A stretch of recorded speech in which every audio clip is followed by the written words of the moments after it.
Hello, everybody, and welcome to episode 58 of Bank to the Future Live. Our connection with Zoom had a last-minute issue, so we're going live on YouTube only today. And we've got a very special guest, which is Paolo, the CTO of Bitfinex. Thank you very much for joining us today, Paolo. Thank you very much for having me. Okay, so we've got Famida, as usual. She's here. She can take your questions. She'll be going through the live chat. And any questions that we have, you can either grab us in our Telegram channel at BF_token, or you can get us on Twitter, hashtag BFLive, or you can just simply use the live chat in YouTube.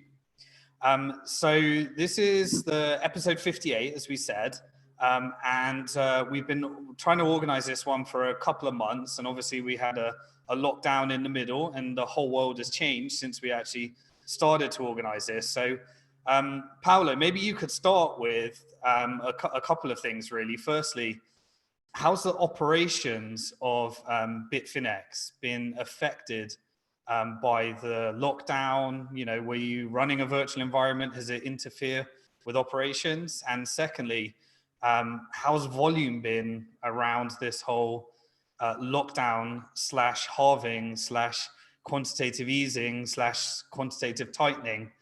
So let's start with the first question. How's the operations of the business? So the operation of the business have been probably really good respect to other companies. Bitfinex has been always a remote company, so everyone in the personnel works from home, or they have their either home office or they are renting someplace in town where they live. But Bitfinex doesn't have any central office, so everyone is used to work from wherever they want. We have any way to cover all the 24 hours, and that really helped in this moment, because the lockdown has propagated with a different pace across the world, right? So the East started earlier and the West came later. So that also gave to the teams the possibility to organize themselves and and reorganize duties and so on. And everyone was we were, as internal policy, we were suggesting everyone to look out for their government announcements and safety procedures in order to stay safe at home. But I would say that our productivity didn't change really much. We had few of our members that unfortunately got sick, but they're really healthy now. But aside that, all good. Awesome. Okay. Well, that's good to hear, and glad to hear that everybody in the Bitfinex team is all safe and recovered. What are you seeing then at the moment? So we had this, this health crisis that suddenly hit us. We were all preparing for halving and various other trends, and then suddenly, wham, we get this ginormous correction in the stock market, and that took all markets with it, including Bitcoin and other crypto assets.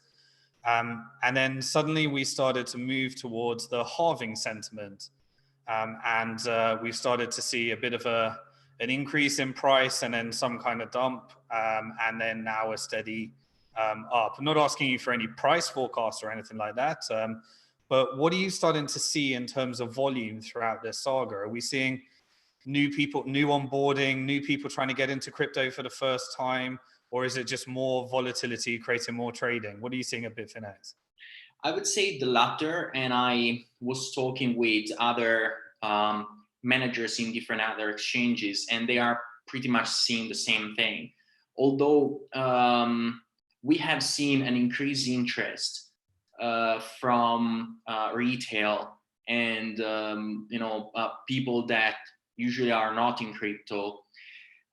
We are in a much different position, at least in my opinion, in respect of what was 2017, where everyone, their mothers, and every single person was into crypto, and we had that enormous influx of new people the industry. So that is really a different situation. I believe that the volatility caused by the 12 and 13 of March, the craziness in the stock markets, in commodities, as we have seen, oil and so on, really has been a big driver for the volume across all the exchanges. But I'm sure that it's quite some time that we know each other, and you can recall how much more volume there was across all the exchanges, not only Bitfinex, during the end of 2017, when the price was jumping 3K from maybe 7K to 10K. The volume were really crazy. We are not seeing that. So for example, in the last days, we have seen some interesting movements, but not with the volumes that at least in my opinion, signal and really important moment for a crypto bull run. So of course, I would love to see the Bitcoin price going up. It is my preferred currency. It's basically almost all my life in working life, and it's my passion. Still, if I have to be objective, I don't see those huge signals that I was seeing before in 2017.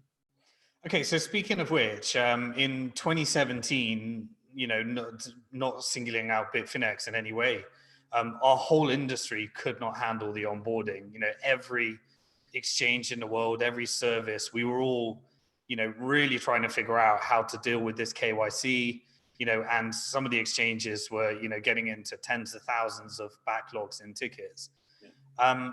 If that were to happen again today, and let's say we suddenly had, this big spike and more people wanting to onboard in crypto, and maybe something bad in the financial market happened that made people want to actually take more ownership of their money, get into and onboard into crypto. How do you think Bitfinex is shaped in order to deal with such an influx today compared to where it was in 2017? So on the technical side, as it was in 2017, and as Bitfinex demonstrated in 12 to 13 of March, we will not have any problem in handle that load. But really is more customer support and KYC ML that would be more affected, as you said before, because responding manually to each person that has a question takes time. And in 2017 and at beginning of 2018, there were questions from new buys. That is great, right? It's what drives mass adoption. It signals that new people are coming into the industry, so that is great. But at the same time, it costs much more energies from exchanges to reply to basic questions about trading. And the same goes for KYC. If we had to have 10,000, 20,000 new signups per day and sustained for an entire month or sustained for 6 months, I believe that it will be really hard to offer a really high quality to everyone.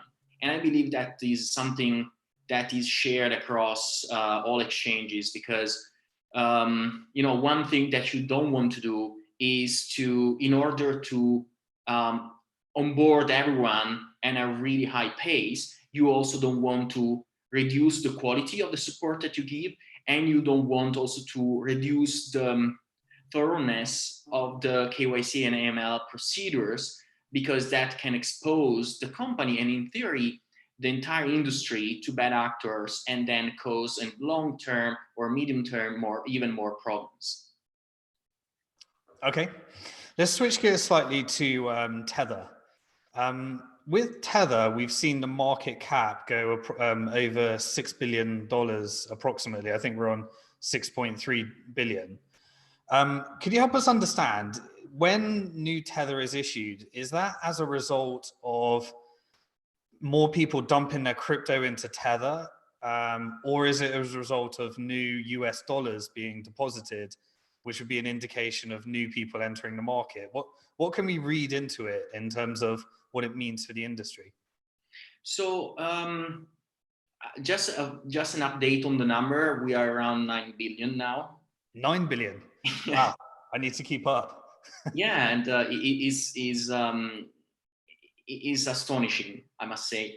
I want to really differentiate two things, right? So when money arrives into Tether bank accounts, that can be, you can think immediately that is new money, and that is one of the possibilities.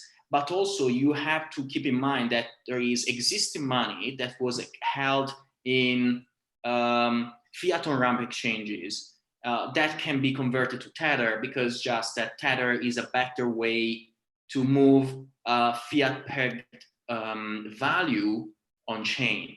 So if you think about it, the increase of the recent increase of Tether market cap came from after the 12 and 13 of March.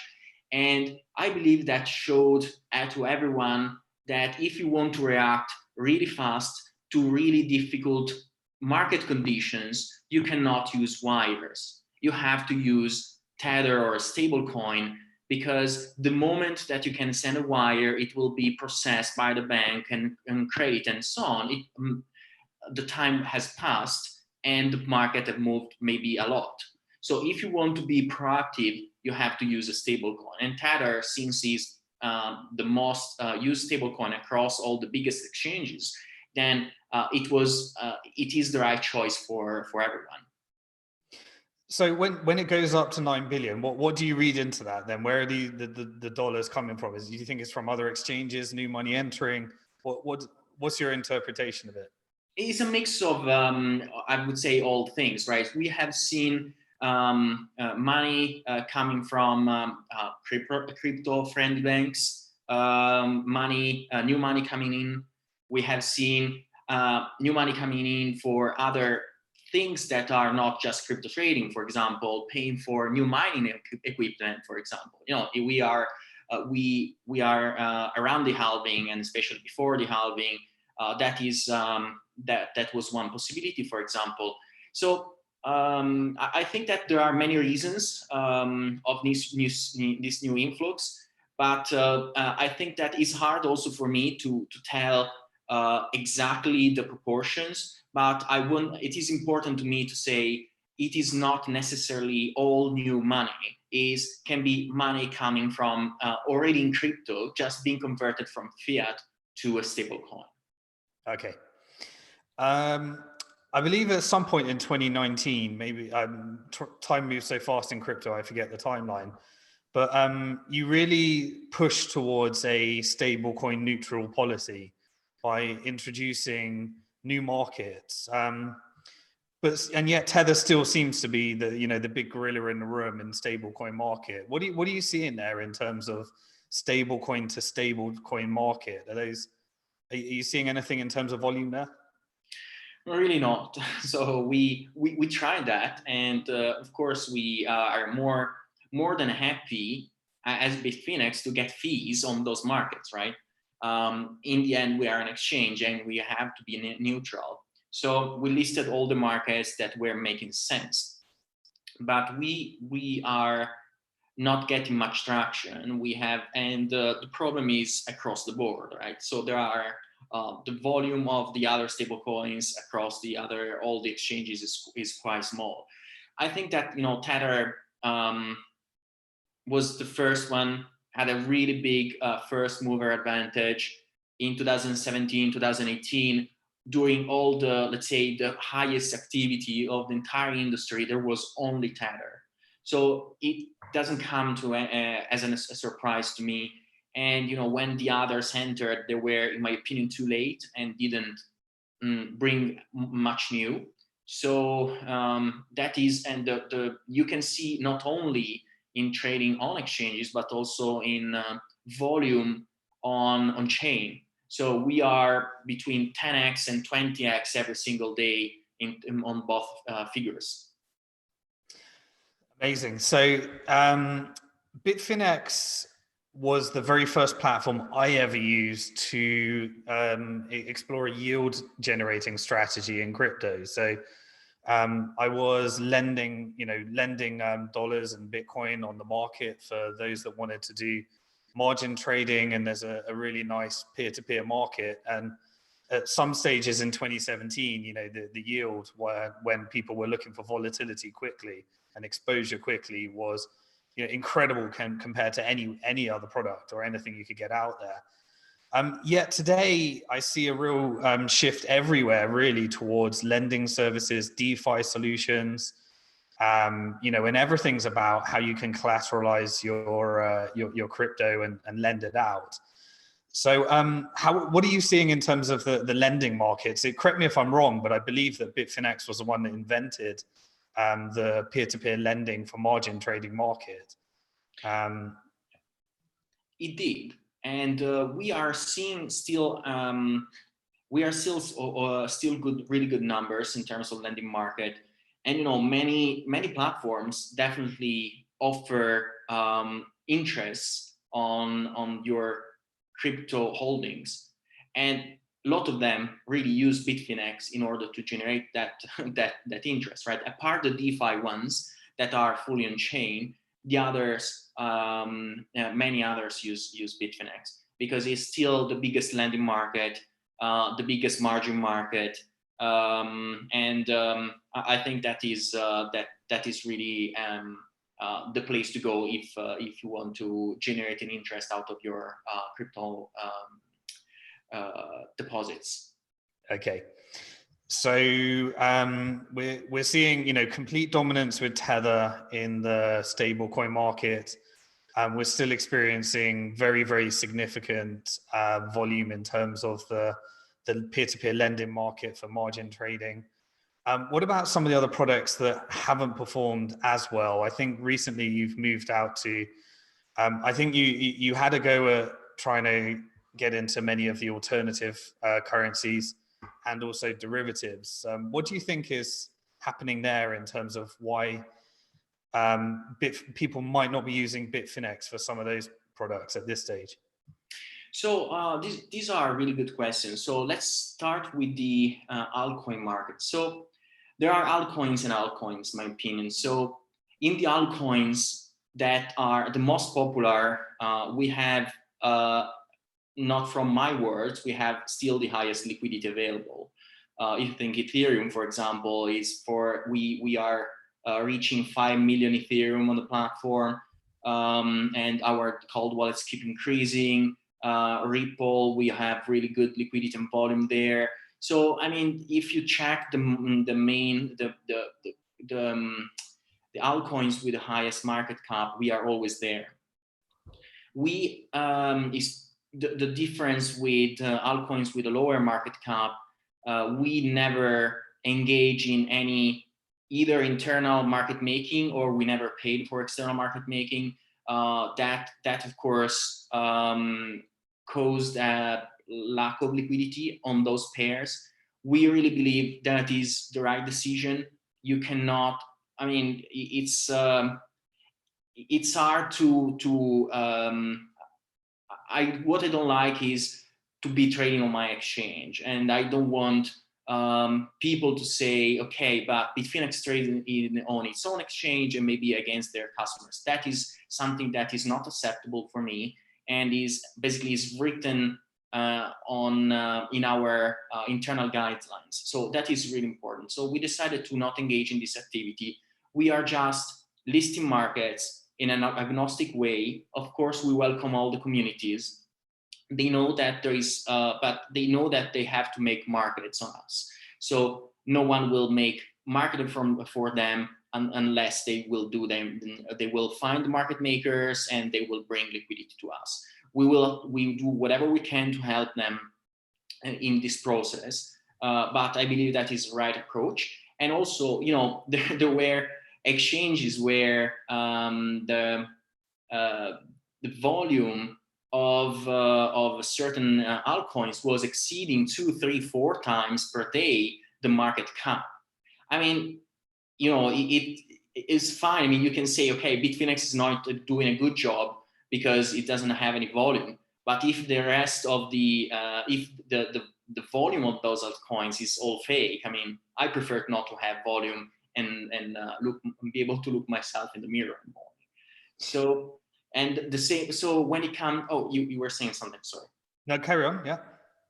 When it comes to derivatives, I believe that we took a different path from the competition. So we decided to offer our product only to verified users. Of course, verified users are require a thorough process on Bitfinex. We are considered one of the most to have one of the most thorough KYC AML programs. Again, we are not engaging in paying market makers to build volumes, right? And you can see that really from our numbers. So we believe that in the end, regulations will come, and since these are derivatives products, they will hit hard. We have seen jurisdictions that are starting to close down on some exchanges, and so these exchanges are dropping out from those jurisdictions. And eventually, there will be a big push in order to be fully verified for derivatives trading. So we said, okay, why shouldn't we start with a product that will, for sure, will grow slowly at the beginning, but in the end will pay out, being already supporting the regulations that definitely will come. So we knew what we were doing. We probably could have done a bit more in terms of making our customer base understanding our differentiation, our offering. We are working on that, but I believe that in long term it will pay out our approach. Yeah. So one of the things, my observation from knowing Bitfinex and the team as a shareholder, also knowing and attending some of the shareholder meetings and seeing such a radical difference between actually knowing the team and understanding some of the things that the company's trying to achieve versus public perception. And it seems I've noticed a big shift in terms of Bitfinex. Actually, it seems like there's a culture of radical transparency now. I think that maybe Bitfinex, started with a different philosophical approach in terms of, its communication with the public. But I've noticed a significant increase in terms of you actually doing public appearances. I'm probably, I'm sure that you would much rather just be behind a computer coding up the best exchange you can. But I've started to notice that you've, a shift in terms of actually going out there and consciously engaging in marketing, launching affiliate programs, maybe some public, PR, because the shift of me as, a shareholder, going to these meetings and then seeing what people are saying. I personally took it upon myself a few times to try and go on TV and, bridge some of that gap slightly a couple of times, but it's such a radical shift and many times unjust, because some of the things I've actually seen is more transparency. So when I go and try to do a withdrawal on Bitfinex or something like that, you actually have indications of exactly what the hot wallet is, what the cold wallet is. Then you also launched the Leo token, which led to you really transparently putting all of your figures, all of your fees, everything in one place. So it seems that there's radical transparency, and yet from previous policies, Bitfinex still seems to be haunted and plagued with this, shadow exchange type reputation. Can you share like some of the things that have happened, and maybe if those shifts in policies, how it's affected things? So, we realize that sometimes if you don't have a public face, people are just fearing the worst, right? So we have been historically transparent, but we were never much public. Every one of us is like want just to stay behind the keyboard and keep working all day to deliver the best product possible. And I'm like that, right? So I'm a computer scientist. I coded since like I was 10 years old, and I never did anything else in my life.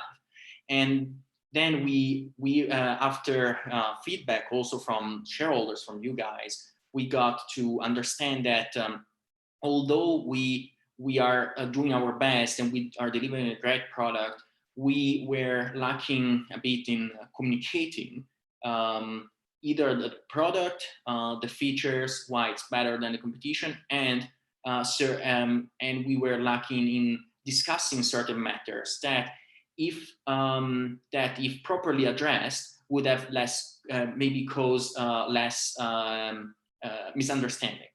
So we realized that we decided to be more public.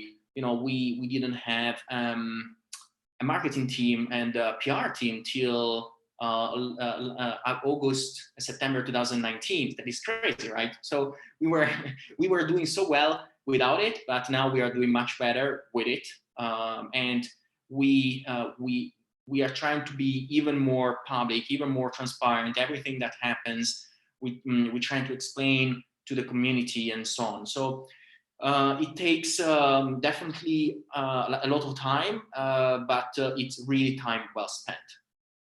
Yeah.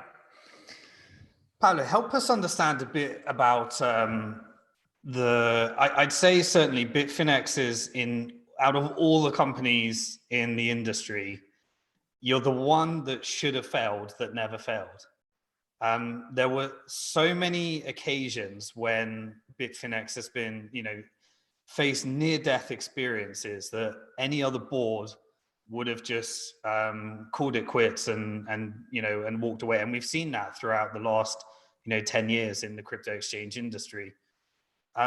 Yet you recovered from what seemed to be one of the worst hacks since Mt. Gox. In terms of value, I think it was actually more at the time.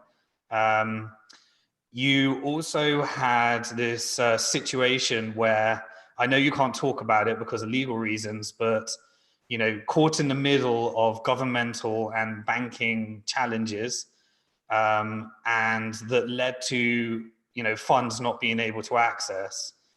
And yet, within a very quick period of time, in the moments when it looked like Bitfinex would be no more, you recover and go from strength to strength. What is it within the organization? What would you attribute? What is that culture that really just will, in the face of what many people would give up, you still push and you still push and you come through even stronger? Yeah, we are really stubborn. So it's, personally, and I can speak for all the management, we want to make things right. So in 2016, we fought hard to repay everyone. We fought hard in 2019. Of course, when I say we fought hard, it means that we did our best, and we were able to get the support of our impressive and amazing shareholders, and the broader community. In 2019, it was crazy how fast we were able to raise the 1 billion for Leo. In 2016, we paid the debt in 7-8 months, something like that. I think that is a story of strength, perseverance, and will to make things right. So everyone in the team is like that. Is really strong. It's almost impossible to kill our passion to make Bitfinex and Tether to be great. So we don't want to find another place to work in. We just want this company to be successful. We want to create, also because we have great teammates. The environment really matters here. So we have once in a lifetime opportunity to create the company we want, and we will not let it go. Yeah. So Famida, have you got any questions from the audience coming through? Or do you want me to keep going with more? I mean, yeah, I do actually have quite a few questions. Okay, well, let's take some from the investor community. Yeah, cool. All right, so Sipila has asked, hang on. Tether is going to get to over 10 billion market cap. Do you worry about regulators coming down on you because you're getting too big now? Are you actively cooperating with regulators? Definitely yes. So this is an important point. Tether is registered with FinCEN. We are welcoming regulations, and we are collaborating with both law enforcement and regulators on a daily basis to ensure that our Tether market is healthy. You don't want to have few bad apples that ruin the game for everyone. So, I mean, that's just a really interesting thing there. I mean, how many people actually knew that Tether is regulated, registered with FinCEN? I'm not even sure that many people knew that. Yeah, I mean, but if you are in this business, you have to be, and if you want to create a successful company, you have to follow the rules, and whichever they are, right? So we always did that. Again, this is probably something that we should explain better, definitely. But we are still here. We are still having a really big and successful business just because we are following the rules. If someone doesn't follow the rules, I mean, in this industry, especially in the last years, you would, I believe that regulators would hit really hard. We have seen many cases, even recently with Telegram, for example. Yep. You got another question for me, Yep. I was just going to say that's one of the reasons why Bank to the Future has lasted so long, because we've been really good. It's like being at school. Oh, actually, Paolo, I don't know if you know this, but we're actually the longest standing company in crypto now. Before we started in 2010, there was, Mt. Gox and BitInstant and various other companies. But we're now the longest standing company. And Bitfinex was certainly one of our most interesting funding rounds on the platform. It's the highest in terms of, we have a low liquid market for our OTC secondary market for SPV shares, but Bitfinex is still the most popular one. And as we move out of beta, we've got some interesting plans there as well. But yeah, it's, actually, that brings up an interesting point. So let's bring this one to for shareholders. So when we originally made the funding round after the post hack, the industry went into a bull market, and the profitability of the company was abnormally insane in terms of its operating costs versus its revenues and the profit margin. And that led to a really incredible number of dividends being paid to shareholders.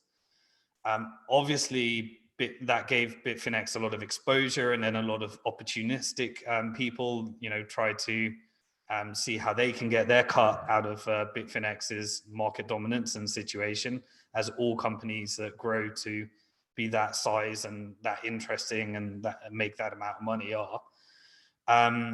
And then obviously we had the situation where Bitfinex had to plug a gap, and the Leo token was actually issued. That led to a slight conflict between shareholders that obviously wanted the company to survive, but then the only recovery strategy, and I still think it was the right move, the only way to raise $1 billion in 2 weeks was to issue the token and do what you did. But it almost created a strange environment of shareholder versus token holder.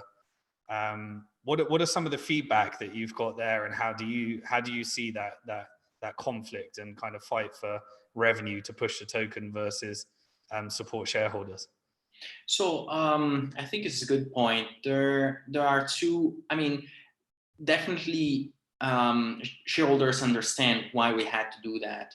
I think that, of course, some are fine, some are a bit less happy, But at the same time, I believe that Bitfinex is the only company in this space, at least is the only exchange in the space that ever issued a dividend, right? So we did that.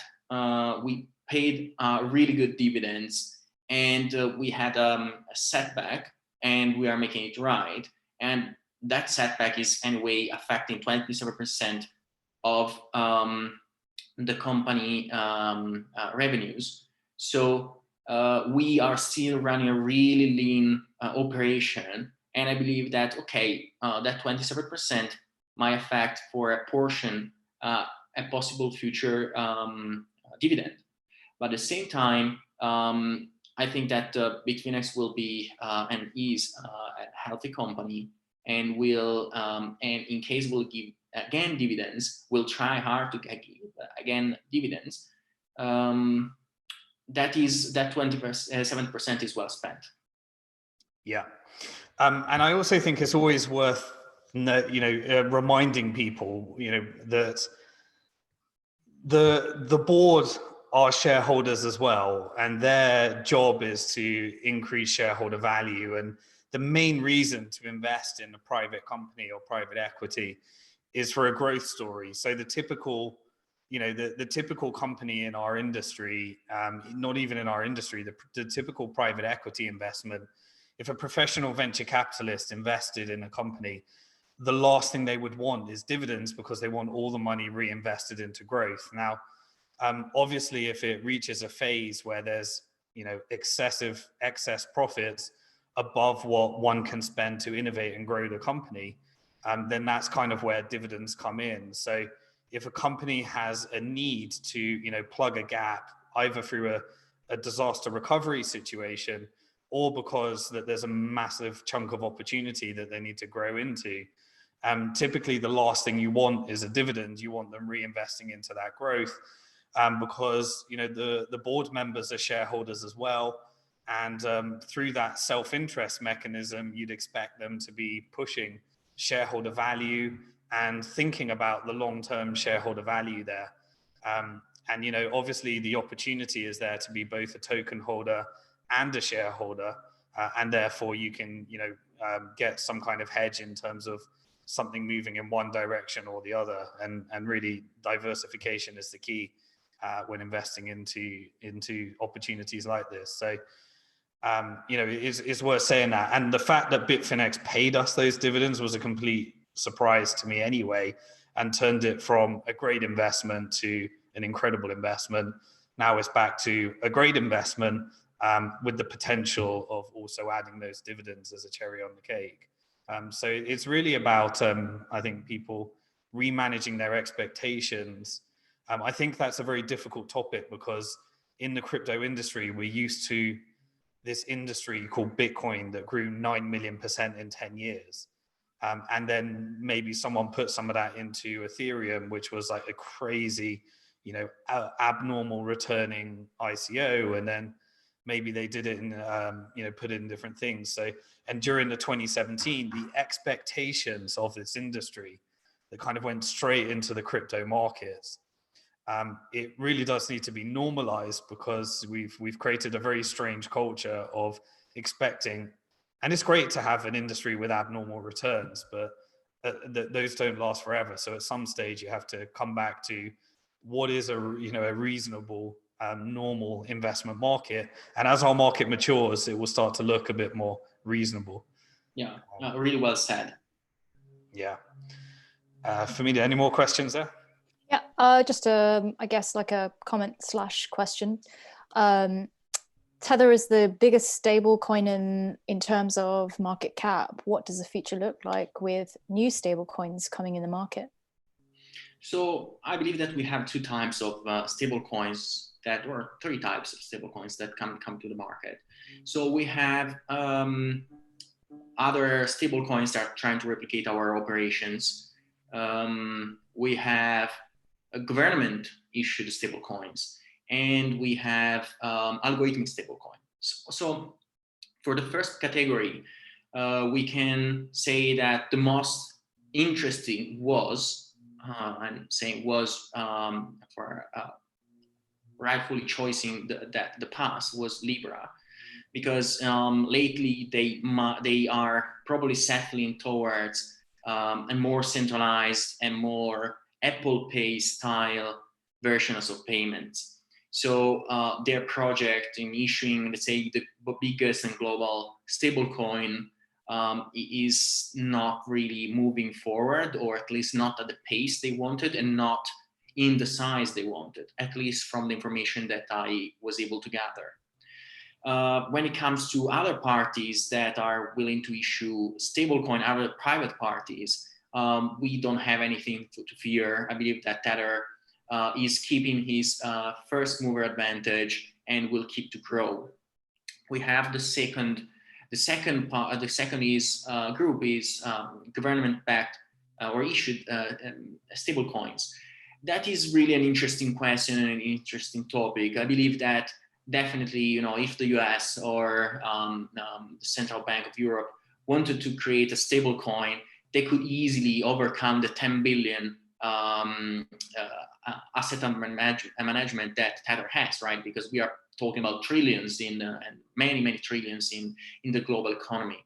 So, but at the same time, it is strange, or I anyway cannot believe that the government will issue stable coins with the level of transparency that Tether has, in the sense that there will be probably a way to an interbank settlement blockchain, and it will be anyway limited in the number of uses and will be not available to everyone. That is probably one of the things that I believe will happen with the government-based stablecoins. So, for example, it's does it matter if it is a stablecoin if the retail people cannot access it, right? So if it is a money on a credit card, or it is a stable coin behind the scenes, why they should care? So it's really hard to understand what really governments will do there. I believe that governments are afraid to lose control over the money they issue. So I don't know. That has to be seen, and I believe it's too early to really understand what really will happen. And then the third one is the algorithmic stablecoins that are usually issued by DeFi projects. There are many interesting ones. It's hard for them, I believe, to reach the market cap that Tether has, because if you back your stable coin via Bitcoin, Ethereum, and other really volatile assets, especially in this period, the risk of liquidations is really high. So we have seen some issues with DAI, for example, in the past months. They are great. I believe that is a great innovation, though in order to make them stable, I believe that they need to have a big component of fiat money or another stable coin. So hence, Tether would be, a good portion of Tether would be needed, in my opinion, to make an algorithmic stable coin stable. So it's kind of, you know, a loophole that really keeps or makes a Tether still really important, even if algorithmic stable coins will grow in long term. Okay, Paolo, imagine you are, for now, you're CTO of the Federal Reserve or at the US government, and you need to deliver helicopter money, and you're being told that we're going to need to actually send checks in the post. What would your advice be from your experience at Tether of how government should be actually implementing some of these helicopter money policies? And maybe even, I don't know, what would your advice be? Well, if I was the CTO, I would let Bitfinex and the group behind RGB, that is an amazing development group, to complete the work that they are doing to issue digital tokens on Lightning Network, and then use that to deliver those checks. That would be the most resilient and probably anti-government approach, but that would be an amazing, that is an amazing technology. That is something that really makes people be able to own their own assets, and be able to use their own wealth any way they want, right? So I believe that in the future we would need government to be a bit more technical and trying to bring trying to keep the pace of this digital asset revolution.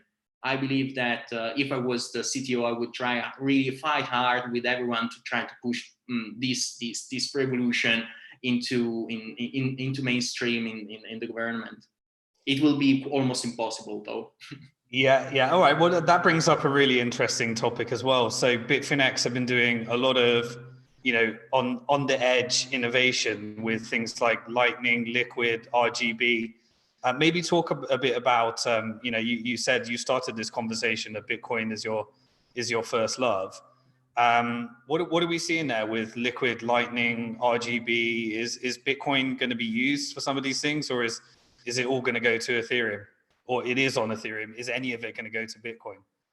Well, I believe so. So I think that Lightning Network, so Bitcoin is the most secure blockchain. The hash power, the investments in mining farms and so on is huge, right? So so Bitcoin, and what I love about Bitcoin is that is a simple layer one solution with not much fancy stuff like smart contracts.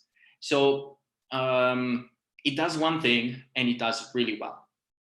Then on top of it, people realize that they can create high performance value transfer mechanism like Lightning Network.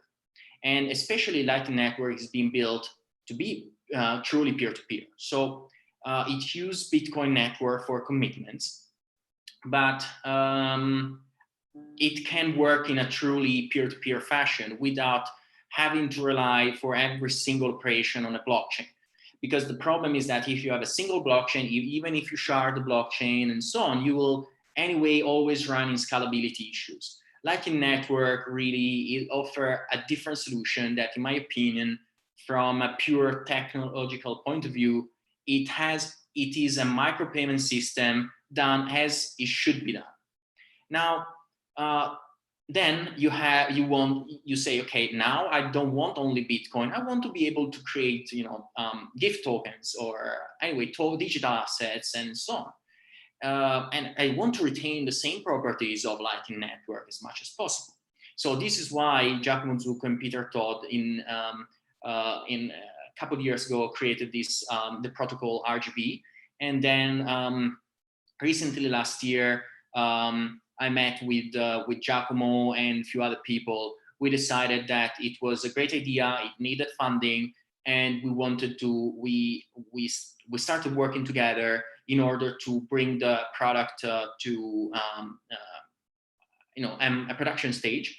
So we are in a really good spot now. I'm following weekly the progress. It's been amazing. I believe that by the end of this year, we will have a complete product. Is really exciting. Liquid, on the other hand, is made by Blockstream, is still has 1 minute block time that is quite good compared to Bitcoin main chain. And I believe that is what enterprises should look into. And I believe it is a really good inter-exchange settlement network, because you have confidential transactions. And we have seen in these days a lot of Bitcoin, a lot of USDT moved around on chain, on Ethereum, right, or Tron. That is great, and transparency is always great, but that also, those transactions are signaling certain possible market movements. I believe that if you are trading the Tesla stocks eventually on a crypto exchange or a digital assets exchange, you really don't want to signal to the world that you are moving those things onto an exchange, right? So I believe that Liquid has a way to offer a solution to this problem. Of course, it has I believe that it has a bit of slow adoption, but the main reason for me is that exchanges don't realize yet that mining fees can grow a lot, and we also exchanges should do whatever they can do to avoid to create noise on the main chain, on layer 1. So as long as there is the possibility to use different layers, you should do that in order to not congest the base layer. So the base layer should be used for commitments and to build additional layers on top of it. And what would you say to someone that just says, well, if we increase the block size, then you wouldn't need any of that stuff? That is the wrong approach. You can increase the block size as much as you want, and in the end you can have 1 gigabyte block size. But really, it's like in computer science, you can always buy hundreds of servers to solve a problem, but that is not the elegant solution. The elegant solution is to have 1 single server of the minimum number of servers possible, and trying to make the code, make the code more efficient, more scalable, and find additional solution, additional layers that will remove the complexity from the bottom layer. So that increasing the block size is just the easy solution, and there are many outcomes in terms of security, in terms of the interest from miners and so on that can happen, right? While there is so much space to improve on the other layers that, in my opinion, is trying to increase the block size. It's the wrong approach. Okay. Was it the conference that we spoke together in Switzerland where the RGB investment started to happen? It was in Malta. Was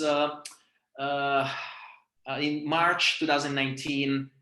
How it's called? Bitcoin. I don't recall the name. Okay. But it was a really nice conference, sponsored by Blockstream, and there was we met with few people there. Of course, I forgot to mention John Carvalho, that is one of the biggest sustainers and mind behind RGB as well. Then we have Maxime, that is the leader developer.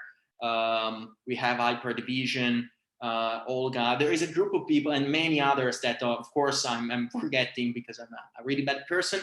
But they are. I mean, I'm the one that is doing the least, honestly. But I'm always, trying to help and trying to bring use cases and ideas for RGB.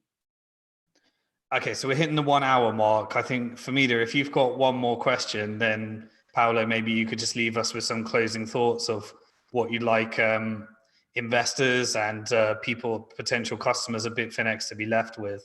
So have you got one more question for us, Famida? Well, I've got quite a few actually, but yeah, sure.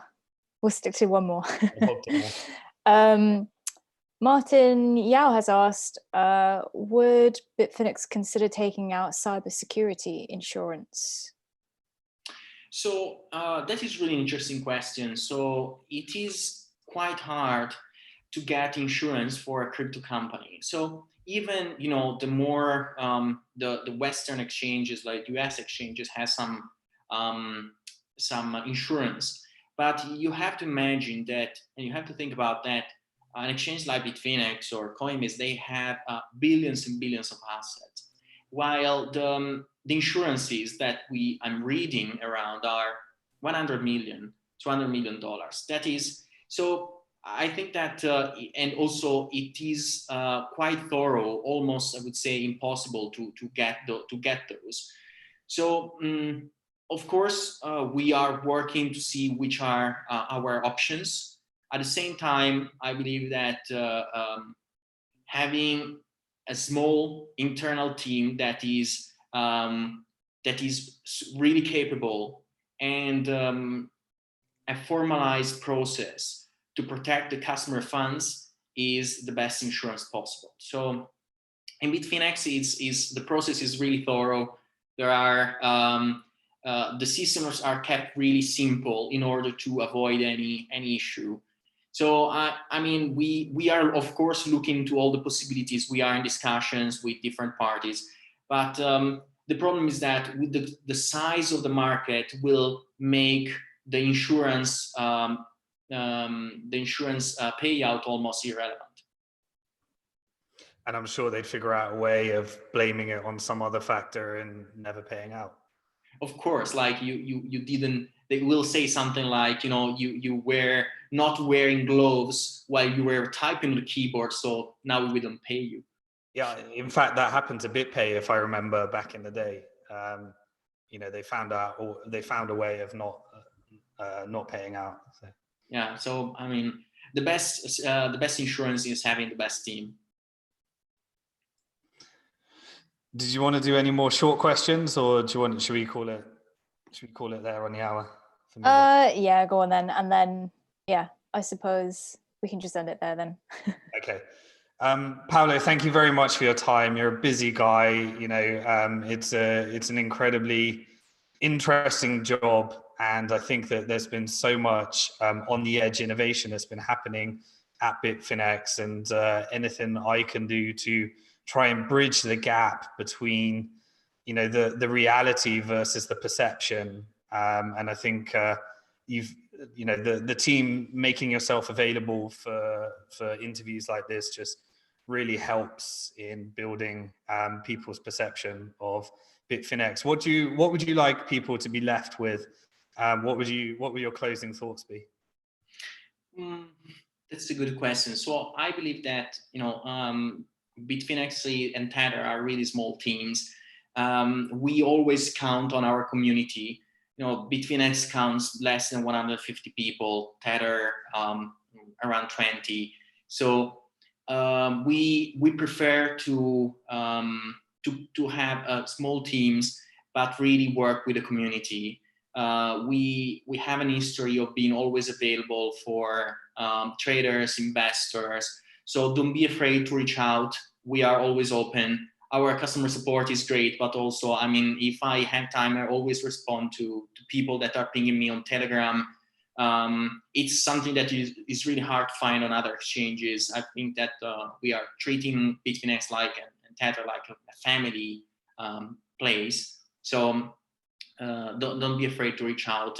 Someone will help you and will support you as you support us. And thank you, Simon, and Bank to the Future for having me today.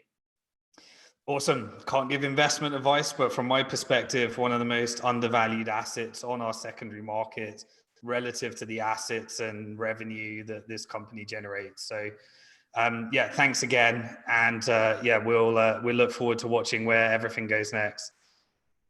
Bye-bye. Bye.